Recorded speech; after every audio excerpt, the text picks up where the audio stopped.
देते हैं। Cyber security जो पॉइंट्स है, बेसिकली क्या है कि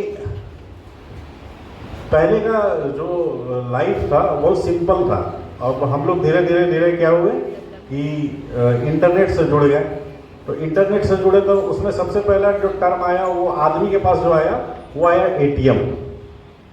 एटीएम से बहुत आदमी, जो गांव के आदमी जो थे उनके पास एटीएम आया तो वो बहुत चमत्कार समझते थे कि क्या चीज़ है।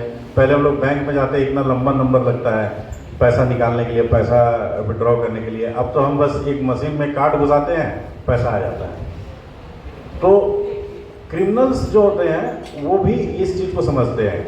तो पहले क्रिमिनल क्या करते थे कि अब किसी का घर है, दुकान है, अब उसमें पीछे से सीढ़ी में चढ़ते थे, उसको रड को काटते थे, दरवाज़ा तोड़ते थे, फिर उसको चोरी करते थे, चोरी करके निकल जाते थे। या एक पिस्टल खरीदते थे, कहीं रोड में आदमी को रोकते थे, उसको डराते थे, उसको लूटते थे और लूटने के बाद में अपना जीवन यापन करते थे। तो समझो कि इसमें कितना रिस्क है। पुलिस अगर देखेगा तो हम लोग उसको गोली ही मार देते हैं और जेल उसको भेज देते हैं। तो इसमें कितना रिस्क है।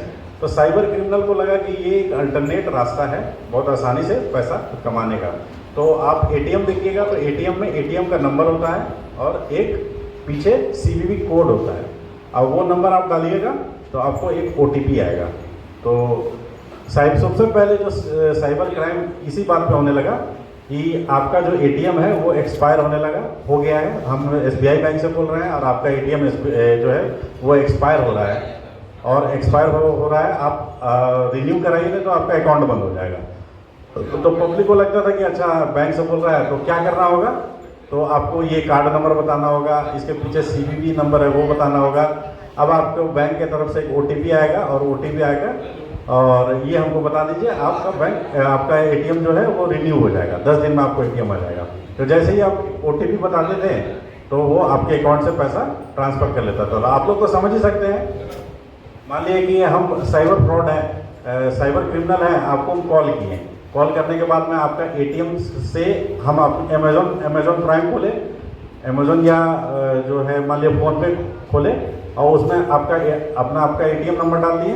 एटीएम नंबर डालने के बाद सीवीवी कोड डालें, आपका जो ओटीपी आया आप हमको ओटीपी बताएं तो हम आपके अकाउंट से 10,000 20,000 जो भी है वो विड्रॉ कर लिया।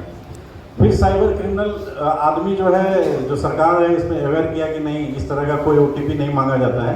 तो आदमी जो है वो जैसे ही फ़ोन करता था साइबर क्रिमिनल तो सामने से गाली गलौज करने लगता था। तो फिर हुआ कि अब साइबर क्रिमिनल सोचने लगे कि अब क्या करें, अब रोजी रोटी हम लोग का ख़त्म हो रहा है। तो अब नया वो लोग तरीका खोजना चालू कर दिया। अब नया तरीका भी बहुत बड़ा तरीका नहीं था। उसमें भी क्या है कि आप लोग जो भी ऐप डाउनलोड करते हैं तो उसमें आपको बहुत सारा परमिशन देना पड़ता है कि जो ऐप है आपका गैलरी को एक्सेस कर सकता है कि नहीं, कॉन्टैक्ट को एक्सेस कर सकता है कि नहीं, आपका व्हाट्सअप एक्सेस कर सकता है कि नहीं, फेसबुक एक्सेस कर सकता है कि नहीं, जिसको हम लोग देखते नहीं, हम लोग परमिशन देते चले जाते हैं। तो कोई भी ऐप हम लोग लेते हैं, जैसे फेसबुक होता है, हम लोग जब परमिशन उसको दे देते हैं कि आप मेरे गैलरी को एक्सेस कर सकते हैं, तो आपका गैलरी का वो सारा फोटो एक्सेस कर लेगा। और जैसे ही आप उसमें कॉन्टैक्ट परमिशन दे देते हैं कि आपका कॉन्टैक्ट को एक्सेस कर सकता है, तो वो ऐप जो बनाया है, जैसे हम एक ऐप बना के आप उस ऐप को डाउनलोड कर लिए, प्ले स्टोर में हम रजिस्टर करा लिए इस ऐप को। आप जैसे ही इस ऐप को डाउनलोड करेंगे और आप हमको परमिशन देंगे तो आपका जितना कॉन्टैक्ट है हम देख सकते हैं, आपका जितना फ़ोटो है हम देख सकते हैं, आपका जितना मैसेज है हम देख सकते हैं। तो अब साइबर क्रिमिनल को थोड़ा सा और रिसर्च किया बैठ के, तो लगा कि ये भी अच्छा दुकान है, इसको भी चलाया जाए। तो अब वो लोग क्या किया कि ऐप के रूप में एक मैसेज बनाना चालू किया। उसमें एक लिंक होता था, वो लिंक आप जैसे क्लिक कीजिएगा उसमें क्या होता था कि भारत वर्ल्ड कप जीत गया है, इसी खुशी में नरेंद्र मोदी सबको 750 रुपये का रिचार्ज फ्री दे रहा है। ठीक है, तो गांव में एकदम खुश हो जाता था कि हाँ मैच तो जीता है, कल रात में देखे हैं और सुबह नरेंद्र मोदी जी है 750 का रिचार्ज दिया है। या मुकेश अंबानी का बेटा का शादी हो रहा है, इसमें जियो जो है सबको 350 रुपये का रिचार्ज दे रहा है। वो साइबर क्रिमिनल सोच लिया कि रात में देखा होगा सब, मुकेश अंबानी का बेटा का शादी है, हो सकता है दिया हो। आप उस मैसेज के लिंक को क्लिक करते हैं तो वो करता क्या है कि जैसे ही क्लिक करेंगे तो वो उसको बोलते हैं एपीके फाइल। पढ़िएगा अभी थोड़ा आगे आप लोग। एपीके फाइल होता है वो फाइल क्या करता है, आपके मोबाइल से आपका कॉन्टैक्ट, आपका मैसेज, आपका गैलरी, ये सब जो वो मैसेज का सेंडर है उसको पहुंचा देता है। ठीक है। अब मान लिया कि आपके गैलरी में एक किसी तरह का फोटो है जो आपका बहुत पर्सनल फोटो है, और किसी तरह का आपका कांटेक्ट है जो उसके पास चला गया। ठीक है। तो आपके कांटेक्ट में जाएगा और जो कांटेक्ट में दिखेगा कि इससे कांटेक्ट में है, वो फोटो को उसको सेंड कर देगा।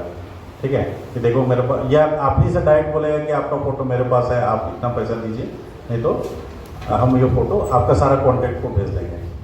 तो ये अब आप बताइए कि इस तरह का जो, अब अगर मान लो कोई स्टूडेंट के लाइफ में इस तरह का प्रॉब्लम आ जाए तो वो पढ़ाई में फोकस कर पाएगा?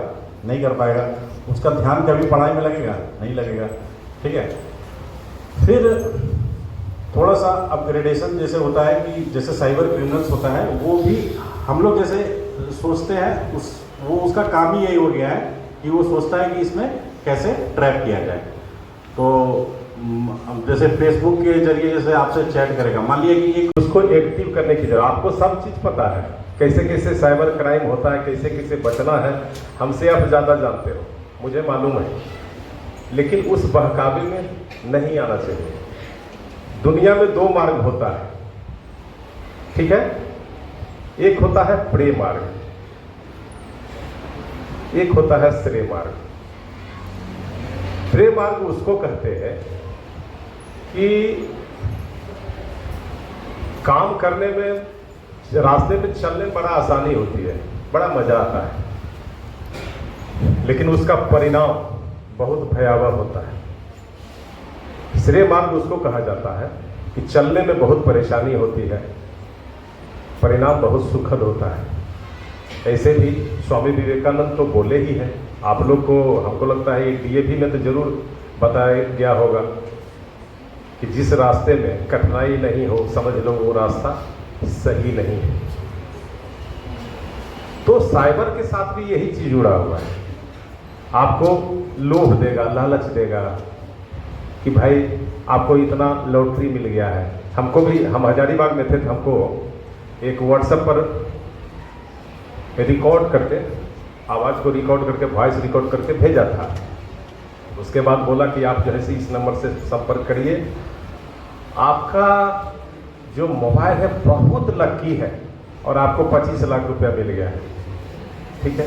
हम कॉल तो करने गए नहीं, फिर हार पार के वही लोग फिर व्हाट्सएप पर कॉल किया कि भाई आपको 25 लाख रुपया मिल गया है, आप कुछ कर नहीं रहे। अरे भाई तो हम क्या करेंगे बताओ? तो सर इसका कुछ प्रोसेस है, उसको पूरा करें। अरे हम बोले कि अरे 25 लाख हम क्या करेंगे, 50 लाख तो डेली बांटते हैं, चलो तुम भी बांट दो, हमको नहीं चाहिए। तो सबसे पहला चीज आपको लोभ लालच देगा, है ना। तो उस लोभ लालच में नहीं फंसना है। और खास करके हमारी बच्चियां, हमारे बच्चे जो भी हैं, एक साइबर फ्रॉड में एक चलता है सेक्स रैकेट टाइप का। ठीक है। हम काफी मामला देखे हैं हजारीबाग से लेकर के यहाँ तक। उसमें आपको आपका पीछा करेगा फेसबुक से। ठीक है।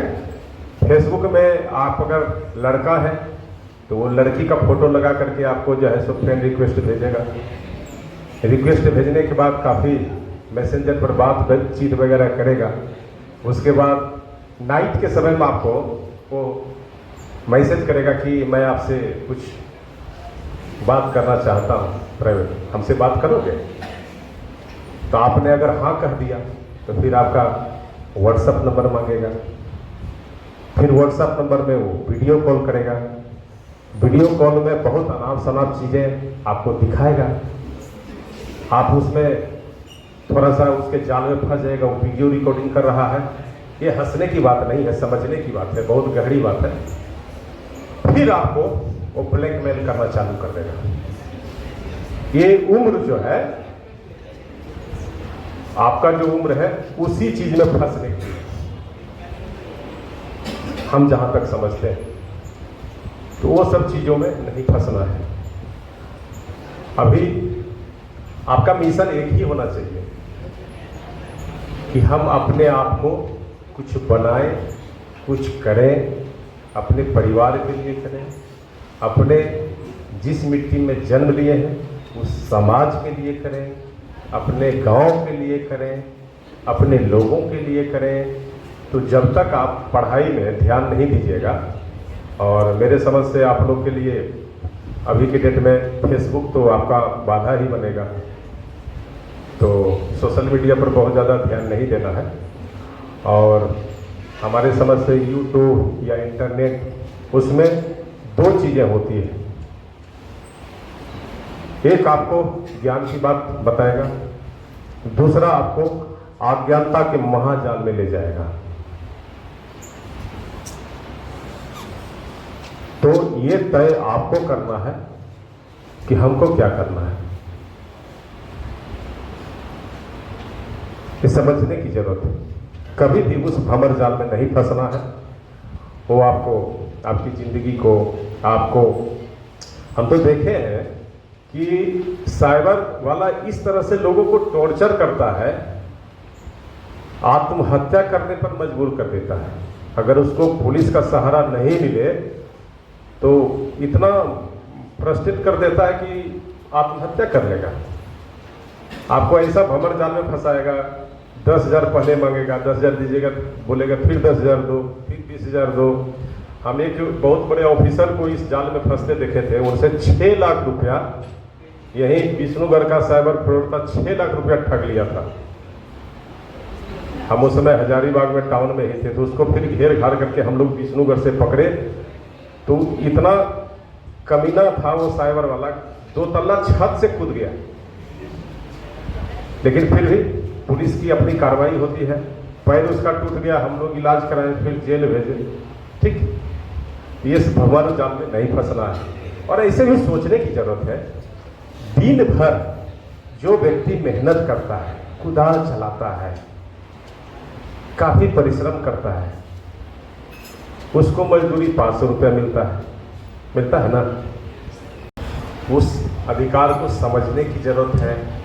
कभी भी अधिकार मिलता है तो उसका 2 रूप होता है, एक सकारात्मक, एक नकारात्मक। बेटा, अगर नकारात्मक रूप से अगर उस अधिकार को आप लीजिएगा तो मिट्टी में मिल जाइएगा। इसीलिए ये सब जो भी अधिकार है उसको सोच समझ करके उपयोग करने की चीज़ है। ये नहीं कि अधिकार उपयोग करने में हम अपने आप को ही खत्म कर लें। ये सब सारी चीज़ें हैं। अभी के डेट में हम देखते हैं हमारे बच्चे, उसमें बेटियां भी हैं, बेटे भी हैं, बिना हेलमेट के चलते हो, हेलमेट लगाते नहीं हो बाबू, ट्रिपल रोड चलते हो, लाइसेंस नहीं है। तो रोड सेफ्टी में आप देखिएगा, लाइसेंस अगर नहीं है तो थोड़ा देर के लिए हम माफ़ भी कर सकते हैं, कोई बात नहीं है, लेकिन हेलमेट तो लगाना चाहिए ना। आपका अगर माथे पर, ऐसे भी मोटरसाइकिल बहुत सुरक्षित सवारी होता है, अगर आप हेलमेट लगा लेते हैं तो कई एक खतरों से आप बचते हैं, आपकी जान नहीं जाएगी। हाथ पैर भले ही टूट सकता है लेकिन जान नहीं जाएगी। आदमी का सबसे कोमल पार्ट जो होता है ये वाला पोर्शन होता है, सर वाला।